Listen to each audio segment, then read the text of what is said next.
വിലങ്ങാട് ഉരുൾപൊട്ടൽ ഉണ്ടായ സംഭവസ്ഥലം സന്ദർശിച്ച് എല്ലാ പിന്തുണയും നൽകി ഷാഫി പറമ്പിൽ MP. ഇന്നലെ രാത്രി സന്ദർശിച്ചതിനു ശേഷം വീണ്ടും ഇന്ന് രാവിലെ 8 മണിയോടുകൂടി സംഭവസ്ഥലത്ത് എത്തിച്ചേർന്നത്. വാണിമേലിലെയും വയനാട്ടിലെയും പ്രകൃതി ദുരന്തത്തെ തുടർന്ന് ഡൽഹിയിൽ നിന്നും കണ്ണൂർ വിമാനത്താവളം വഴിയാണ് ഇന്നലെ രാത്രിയോടുകൂടി ദുരന്ത മേഖലയിൽ എത്തിച്ചേർന്നത്. ഇന്ന് രാവിലെ 8 മണിയോടുകൂടി ദുരിതാശ്വാസ ക്യാമ്പുകൾ വീണ്ടും സന്ദർശിച്ചു. എല്ലാവരാലും കഴിയുന്ന സഹായം നൽകാൻ ഷാഫി പറമ്പിൽ അഭ്യർത്ഥിച്ചു.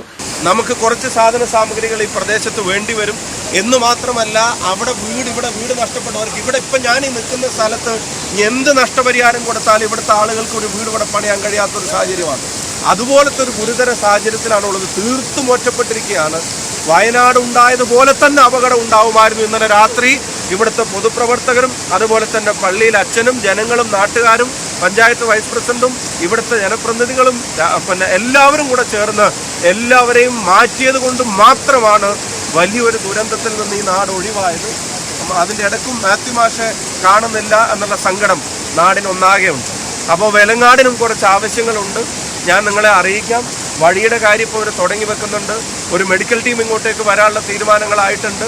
പിന്നെ ഫയർ ആൻഡ് റെസ്ക്യൂ NDRFും ചേർന്ന് ഇങ്ങോട്ടേക്ക് ഒരു ജീപ്പെങ്കിലും പോകാനുള്ള ഒരു സംവിധാനമാക്കിയാൽ ബാക്കി അവശ്യ വസ്തുക്കൾ എത്തിക്കാൻ. ഇവിടെ കറണ്ടില്ല, അതുപോലെ തന്നെ ജനറേറ്റർ ഇപ്പം വർക്ക് ചെയ്യുന്നതില്ലാതായിപ്പോയി. പിന്നെ ഒരുപാട് ആവശ്യങ്ങളുണ്ട്. ഞാൻ അറിയിക്കാം. എന്താണെങ്കിലും ഇത് പിന്നെ വളരെ ഗൗരവത്തോടെ തന്നെ ഭരണകൂടം കാണേണ്ട ഒരു കാര്യമാണ്. മഴ വീണ്ടും പെയ്യുകയാണ്. ഇപ്പോൾ താമസിക്കുന്ന ഇടങ്ങൾ പോലും സുരക്ഷിതമല്ല എന്ന് അറിയുന്നു. പിന്നെ കൂടുതൽ കാര്യങ്ങൾ അറിയിക്കാം.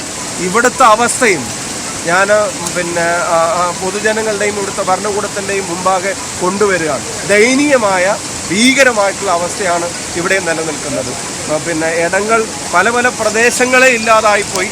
പലരുടെയും വീടുകൾ പൂർണ്ണമായിട്ടില്ലാതായിപ്പോയി.